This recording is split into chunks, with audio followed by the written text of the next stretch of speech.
40. There's sine x in the numerator, which is not a composite function. Look at the denominator, 1 plus cosine squared x. Now that's a composite function if I ever saw one, right? So let's start breaking that up. I can say f, the outside function, is 1 plus something, in which case the something, the gx, would be cosine squared. If we do that, we end up with a very complicated looking integral. And therefore, what I'm going to do is choose f as 1 plus something squared. That way g of x is just cosine of x. So let's start looking for our substitution variable now. Substitution variable is, as always, gx, so cosine of x. Right, this is going to be taken care of by the substitution. Okay, so what's left? Sine x dx. That's what we have to get rid of.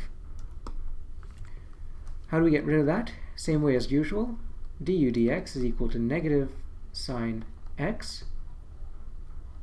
And this looks very familiar. If we just do that and multiply both sides by -1, we have negative du.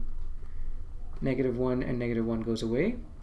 So we have positive sine of x times dx. We have a replacement. So let's start solving. Our integral is now going to look like this. With the substitution, 1 plus u squared in the denominator. Numerator sine x times dx gets replaced by du, and I just put a negative sign out in front. Alright, what next? This is a very simple integral, right?